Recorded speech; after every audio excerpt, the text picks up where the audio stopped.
Hello and good evening everybody to the channel stock guru and case. तो हमेशा की तरह शाम का मेरा एनालिसिस वीडियो होता है फॉर द डे, मार्केट ने कैसे बिहेव किया। तो जब भी पहली बार कोई इस चैनल को देखे तो मैं वापस बताता हूँ। ये चैनल बेसिकली इंडेक्स ट्रेडर्स जो डे ट्रेडिंग करते हैं निफ्टी ऑप्शंस या बैंक निफ्टी ऑप्शन स्पेसिफिकली उनके लिए है, और साथ में stock options as and when market gives opportunity. तो ये डे ट्रेडर्स के लिए चैनल है और बहुत कुछ सीखने और समझने मिलेगा इसमें आपको with my rich experience in this field of options. सुबह मेरी रेगुलर स्ट्रीम्स चालू हैं, और चैनल को सब्सक्राइब करने के अलावा बेल आइकन दबाना मत भूलें और कोई वीडियो मिस ना करें। लाइव स्ट्रीम तो स्पेशली आपको बहुत कुछ लाइव मार्केट में जो बताया जा सकता है वो बाद में नहीं इतना आपको गाइड करने के काम आएगा, और इन्हीं चीज़ों की दुनिया बहुत सारे कोर्सेज के रूप में काफ़ी कुछ कर रही है, पैसे ले रही है एंड ऑल दोस थिंग्स। तो काफ़ी चीज़ें यहाँ कवर्ड हैं, और आसान शब्दों में कैसे मार्केट को देखा जाए उसे समझाने की एक कोशिश है। तो मुझे उम्मीद है आप इस चैनल को धीरे धीरे सपोर्ट करते हुए आगे लेके जाएंगे, बिकॉज आजकल बहुत सारे चैनल्स में बॉट्स सब्सक्रिप्शन कराकर चैनल की सब्सक्राइबर बेस को लाखों में भी बताया जा रहा है, जबकि जब किसी के चैनल के 5-6 लाख या 1-2 लाख लोग हों तो वो कैसे पॉसिबल है कि उसको लाइव स्ट्रीम में सिर्फ 500-700 लोग देख रहे हैं, या उसके किसी बनाए हुए वीडियो को भी कोई कुछ हजार व्यू ही आ रहे हैं। तो एनीवे, तो लेट स्टार्ट द टॉपिक। आज था इंपॉर्टेंट मंथली एक्सपायरी का दिन, बैंक निफ्टी निफ्टी दोनों का। तो मैं बेसिकली आपको बता दूं, पहले तो ये मार्केट का ये सिनेरियो रहा एंड ऑफ द मार्केट। ये जब मार्केट खत्म हुई तो सेक्टोरियल परफॉर्मेंस कुछ इस तरह से दिखा, जिसमें मीडिया स्पेशली जी के ऊपर कुछ इशू था तो उसका एक बहुत बड़ा फॉल आया। कंस्ट्रक्शन में फॉल था, एनर्जी में फॉल था, pharma was not doing well, even IT was under pressure. PSU उसने बाद में परफॉर्म किया, but this was not the case in the morning. Okay, so this was at the end of the monthly expiry. अच्छा, दूसरी बात क्या हुई है, एफआईआई और डीआईआई का डेटा क्लोज हुआ for the month of February, and unfortunately FII ने आज 1400 करोड़ की बिकवाली की है, जो 3-4 दिन से उन्होंने होल्ड की थी। इनफैक्ट 6-8 दिन से तो वो कुछ ज़्यादा बेच भी नहीं रहे थे। तो नेट नेट डीआई ने ऑब्जर्व किया 3000 करोड़ की ही नेट नेट, आप देखिए पूरे महीने की एफआईआई की सेलिंग है, और उसमें भी 1400 करोड़ की आज हुई है। ओके, अब आ जाते हैं मार्केट के ऊपर। तो पहले मैं निफ्टी को ब्रशअप करूंगा, क्योंकि ज़्यादा करके मैं अपनी एनालिसिस में बैंक निफ्टी कवर ज़्यादा करता हूँ। जैसे कि मैंने कई बार बोला है, निफ्टी बहुत ही फ्लैट थी और ये एक्सपेक्टेड था। निफ्टी आज 43 पॉइंट्स के साथ बंद हुई, और बैंक निफ्टी बिल्कुल 5 पॉइंट्स के साथ बंद हुआ है। तो निफ्टी कल बंद हुई थी 17,554 पे, आज लगभग फ्लैट ओपन होते हुए 574 पे खुलती है, हाई 620 का बना के 445 का लो भी बनाती है। ठीक है, तो ये आपका जो निफ्टी है इसका अगर हम 5 मिनट्स के चार्ट स्ट्रक्चर को देख के समझें तो ज़्यादा रेंज में रहा है निफ्टी, ज़्यादा कुछ हुआ नहीं है, बिकॉज अदानी आज नहीं गिरा। अदानी के दोनों, अदानी एंटरप्राइज, अदानी पोर्ट, दोनों के दोनों संभले रहे, कोई ज़्यादा बड़ी गिरावट नहीं आई। तो ये एक एक रिलेटिवली बेटर ये था। और अगर आप देखिए गिरावट के जो शेयर्स थे उनमें आपको पेंट का दिख रहा है, एलटी दिख रहा है, डिवीज दिख रहा है, लेकिन अदानी उसके बाद आ रहा है। तो कोई बहुत बड़ी गिरावट नहीं थी, पूरी रेंज बाउंड मार्केट है। अगर आप देखें तो शुरुआत जैसे खुली मार्केट पहले आधे घंटे के अंदर जो हुआ, 1 घंटे के अंदर रहे, तो पहले वी शेप रिकवरी मार्केट नहीं करी। आज 10 बजे तक पहले गिरती है, फिर एक लेवल पे जाती है, बिकॉज 17,500 इंपॉर्टेंट था, तो ये 17,500 से थोड़ा नीचे जाके वापस रिवर्स कर गई, और बाद में मोस्ट ऑफ द टाइम 17,600 तक आने में उसको स्ट्रगल ही होता रहा। 17,590 मैंने पहले भी कहा था इसका 200 दिन का मूविंग एवरेज था। अनफॉर्चुनेटली अनफॉर्चुनेटली अपने 200 दिन के मूविंग एवरेज से ये नीचे ही रही है, और आखिरी आखिरी समय में इसने बस थोड़ी बहुत कोशिश की है रीगेन करने की 17,500। ओके, अब अगर हम इसका पीसीआर देखें, पुट कॉल रेशियो का डेटा जो मैं हमेशा बोलता हूँ इंपॉर्टेंट रहता है, दैट इज बिलो 0.7। सो कहीं ना कहीं थोड़ा ओवर सेलिंग में था ये निफ्टी का। तो सेक्टोरियल वाइज डिटेल्स हमने जैसे पढ़ ही लिए हैं, तो इसको अगर हम और ज़्यादा एडवांस डिक्लाइन की तरफ जाके देखें तो मेटल में आपने देखा है कि आज अदानी इतना गिरा नहीं था, तो ओवरऑल मेटल पैक प्लस था 0.35 से। ओके, पीएसयूज भी आधे % से बाद में प्लस हुए हैं, यूको बैंक वगैरह ऊपर आए हैं। एफएमसीजी में आज आईटीसी ठीक कर रहा था पहले, और एफएमसीजी भी ग्रीन ही था। निफ्टी बैंक में बाद में जाके फ्लैट हुआ, आईटी में ना प्लस ना माइनस। तो ये सब चीज़ों की वजह से जो है निफ्टी की उतनी बड़ी गिरावट नहीं आई। ओके, कंजम्पशन पे प्रेशर था, एनर्जी पे प्रेशर था, और मीडिया पे जी जो है, जी एंटरटेनमेंट, उसका कुछ इशू था, कुछ कोई some old issue, because of that it fell more than 10% today. Okay, real estate के ऊपर डेफिनेटली प्रेशर था, लोधा वगैरह सब। तो these are not very good weightage wise sectors, especially real estate. तो छोटी ब्रीफिंग करता हूँ मैं हमेशा निफ्टी की। I don't trade in Nifty generally. तो मेन जो मेरा फेवरेट है वो बैंक निफ्टी। तो बैंक निफ्टी को थोड़ा सा एनालाइज करेंगे अब, जिसके ऊपर मैंने पूरी स्ट्रीम ही कर डाली थी, और जनरली मेरी स्ट्रीम बैंक निफ्टी बेस्ड ज़्यादा रहती है। ओके, तो कल जैसे कि हमने देखा था कि 40,025, जैसे निफ्टी का 200 एमए का मैंने एक लेवल बताया था, वैसे ही बैंक निफ्टी के लिए 40,025 वाज वेरी की। हम उससे नीचे खुले। हम जैसे ही उससे नीचे खुले, तो ये मेरा डेप्थ एनालिसिस है 5 मिनट पे, जहाँ पे बहुत सारी मैंने ड्राइंग कर रखी है। ये मैं सुबह लाइव स्ट्रीम में काफ़ी डेप्थ में इसको एक्सप्लेन करके गया। और ये जो पहला आधा घंटा है, this was the golden opportunity to earn, because जो फॉल था वो लोअर लो करते हुए मार्केट नीचे गिरी। और सुबह हो भी यही रहा था कि there was no able support. Even HDFC was under pressure, so was ICIC, और टॉप बैंक्स तो प्रेशर पे ही रहे most of the time. Even in fact HDFC बड़ी मुश्किल से 1600 पार करके गया, ना आईसीआईसी ना एचडीएफसी का साथ। लेकिन बीच में एक छोटी रिकवरी आई, और वो रिकवरी आई लगभग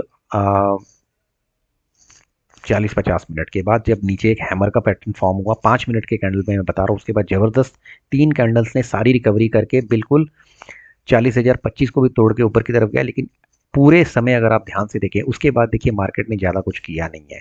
फ्रैंकली स्पीकिंग, मार्केट झूलती रही, एक रेंज में चलेगी मार्केट 40,100 से लेके आप मानिए 39,800 तक।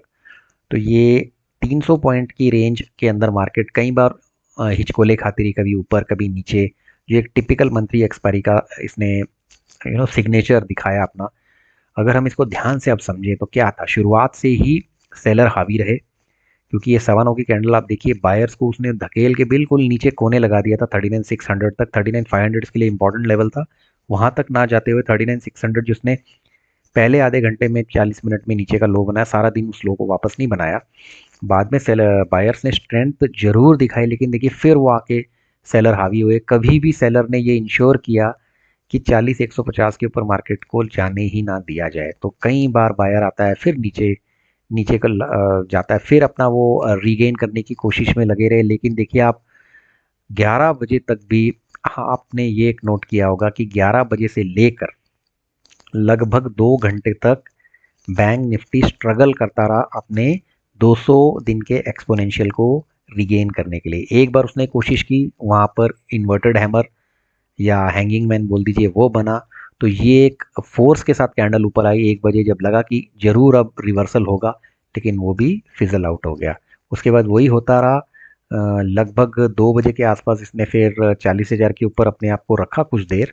लेकिन अगर आप देखिए, जैसे जैसे क्लोजिंग 2:30 बजते गए, तो 2:30 बजे के बाद से कमजोरी बढ़ती गई, और फिर वो इसी एरिया में झूलता रहा मार्केट। 39,900 से लेके 40,070 यानी कि 40,100 के बीच झूलता झूलता एंड हुआ मार्केट का।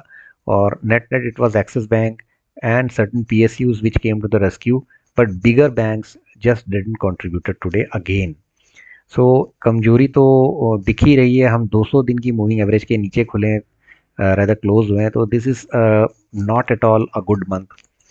पुट कॉल रेशियो कल भी ओवर सेलिंग जोन में था, आज खुलते हुए भी उसके बावजूद गिरा, और एंड में 0.7 के साथ PCR. So that is again a weak sign. सबसे जो हैरानी थी, या सबसे जो कमाल हुआ, कि वो 10% की जो विक्स था, वो सिर्फ 3.5% तक रहा सारा दिन। यानी कि जो फियर इंडेक्स है वो बहुत ज़्यादा बड़ा नहीं आज। इसलिए डुअल मूव आए मार्केट के, ऊपर नीचे ऊपर नीचे। ये नहीं कि हम यहाँ 600 पॉइंट लेके नीचे गिरे पड़े हैं, ऐसा भी नहीं हुआ। हम लिटरली जहां कल बंद बंद हुए, हम लिटरली, अब देखिए कल की क्लोजिंग आपके सामने अभी भी दिख रही है 39,995, और आज 40,000। तो जहां से शुरू हुए, मतलब कल जहां बंद हुए, वहीं से नीचे ऊपर करते कराते हम उसी जगह पे वापस आ गए, back to the same place. So I will say कि FII की बिकवाली को एक तरफ छोड़ दिया जाए, but February has been terrible, January has been terrible, so the year itself has been terrible for us this year, specially Adani Hindenburg की वजह से। वो एक रीज़न बन सकता है, और आगे वो जब तक सॉर्ट आउट नहीं होगा, तो I don't know how things will shape up. अब मार्च की सीरीज़ शुरू हो रही है, तो मार्च में पॉसिबिलिटीज़ क्या हैं? तो अगर हम देखना चाहें तो will have to go to the option chain once again. कल से मार्च का महीना शुरू हो जाएगा, तो ये कुछ इस तरह से ओपन इंटरेस्ट का डेटा दिख रहा है, जो अगेन 17,500 की एक वाइटल इंपॉर्टेंट सपोर्ट की ज़रूरत है। बट देखना पड़ेगा वर्ल्ड मार्केट्स में। देखिए यूएस के ऊपर प्रेशर दिख रहा है, यहाँ पे यूएस फ्यूचर्स नीचे हैं, आपके टेक के ऊपर भी आधे टके का दबाव दिख रहा है फिलहाल, लेकिन अभी अब बजे हैं 10:30, तो रात तक क्या होता है मालूम नहीं। अब मार्च का आपका नया कल से शुरू हो जाएगा। यहाँ पर देखिए 17,574 दिखा रहा है निफ्टी। ओके, 17,574 दिखा रहा है निफ्टी, और हमारा मार्च का जो फ्यूचर है वो लगभग है 17,628। तो यहाँ से अगर हम स्पॉट और मार्च के फ्यूचर का ही डिफरेंस देख लें तो काफ़ी ज़्यादा है, 128, यानी कि 120 पॉइंट का डिफरेंस ये हो गया, और यहाँ पर हम चल रहे हैं नीचे 17,574। तो ये थोड़ा सा कैलकुलेशन करना पड़ेगा, 74 और 128 यानी 50 पॉइंट यहाँ और यहाँ पे। मुझे अभी भी लग रहा है अगर इसी तरह से जो एस जी एक्स स्टैटिकली बंद होता है इस लेवल पे, तो निफ्टी जो है कल अनफॉर्चुनेटली बट लग रहा है गैप डाउन ओपन हो सकता है। Yes, you heard it right, tomorrow could be another week opening day for the month of March. Yes, you heard it right. Option जिनका डेटा देखते अगर हम देख रहे हैं तो हमारा पहला और important support area for the beginning new month of मार्च, कोई ज़्यादा डेटा बना नहीं होता है क्योंकि नया महीना शुरू होने वाला है कल से। तो जो भी समझ में आ रहा है 17,500 का लेवल टूटने के बहुत बड़े चांसेस है, और हमारे लिए वही चैलेंज रहेगा 17,590, जो इसका 200 दिन का एक्सपोनेंशियल है। जब तक उसके ऊपर आता नहीं, बाइंग के कोई चांस नहीं लग रहे मुझे। ठीक है, चार्ट देखने की जरूरत ही नहीं, हमारे को लेवल याद है। अब आज ये बैंक निफ्टी पे अगर ऐसा होता है निफ्टी के साथ, तो बैंक निफ्टी का भी जो है सिनेरियो दबाव में ही दिखेगा। हम इसके ओपन इंटरेस्ट को एक बार वापस पढ़ने की कोशिश करते हैं, वही 40,000, और जिस तरह का दबाव दिख रहा है will just go to the March one. तो यहाँ भी 40,000 ही मेन है, अदरवाइज 39,500 तक की पूरा रास्ता खुला है। और आई विल जस्ट री go again on this, I read it proper but still देखिए वही चक्कर है यहाँ पे भी कि 17,500 अगर किस तरह से अगर नीचे की तरफ खुल गई, 17,500 टूट गई, तो हम फिर we can go down near that 17,400 area also, जो दिख रहा है 17,300 भी कोई बड़ी बात नहीं होगी। तो कल डेटा समझ में आएगा, लेकिन शुरुआत तो हम 17,500 के नीचे ही कर रहे हैं, और वही चीज़ को हम कैरी ऑन करते हुए अगर बैंक निफ्टी पे आ गए, let me refresh you for the bank Nifty again once more. तो डेटा भी बन रहा है, जो डेटा दिख रहा है वो तो यही है कि 40,000 की वाइटल सपोर्ट है, नहीं तो 39,500 पे ही दिख रहा है, और लगभग यही चीज़ आपको मार्च की ऑप्शन चेन भी बताएगी। तो प्रेशर है, एंड अब कल पता लगेगा कैसी मार्केट खुलती है। बिकॉज क्या हो रहा है अगर हम ओवरऑल देखते हैं इस डेटा को, बोथ द इंडाइसेस, पहले मैं कोशिश करता हूँ।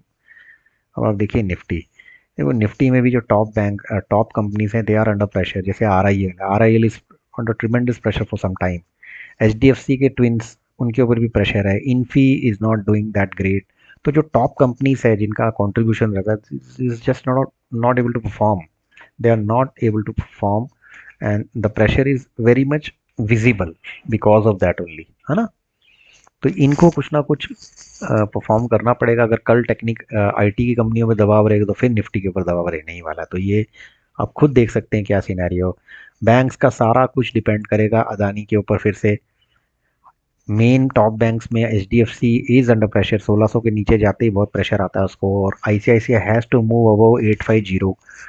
तो let's see what happens, but things not looking good, at least जो भी यूएस के अभी सिग्नल्स आ रहे हैं हमको। अब क्या कोई ऐसी न्यूज़ है, बिकॉज इनके यहाँ पे वो फेड के मीट और समथिंग, और उसके बारे में ही कुछ होने वाला था, तो रेपो रेट तो बढ़ता रहेगा ऐसा लग रहा है। देखो, रेट फियर आउटवेट स्ट्रॉन्ग अर्निंग्स, तो अर्निंग स्ट्रॉन्ग होने के बाद भी जो रेपो रेट है, यानी उनके जो सेंट्रल बैंक्स के इंटरेस्ट रेट बढ़ने का काम बंद नहीं हो रहा है, which is worrying factor for everybody, right? Okay, so that is मोटा मोटा analysis for this today's video. देखिए मैं बहुत ही ऑनेस्टी के साथ with my all you know experience, I try to analyze market. Most of the time I am able to gauge the market moves. जैसे आज market ने बिहेव किया इसके बारे में मैंने लगभग कल कुछ ऐसा ही बताया था, और कल के बारे में भी मैं मेरी श्योर ऐसा ही होगा कल, बिकॉज वीकेंड है कल के बाद और कुछ मार्केट आवर्स के एक्सटेंशन का भी चक्कर है। तो अगर वो कल से होता है तो will come to know soon. But all said and done, markets are under pressure. साल अभी तक बिल्कुल भी अच्छा नहीं गया है। तो let's see what is in store. आप चैनल को बिल्कुल सपोर्ट करते रहिए जैसे करते आ रहे हैं। ग्रेजुअली मुझे थोड़े थोड़े लेकिन जेन्युइन फॉलोअर्स मिल रहे हैं। I am very happy and satisfied, because मेरा intention is not to earn from YouTube, rather to make people learn from this thing, and who wants to do more learning, more guidance, they may join my WhatsApp broadcast. वहाँ मैं आपको बाकी detail दूंगा। So thanks for being on this channel and stay tuned every day. Bye bye.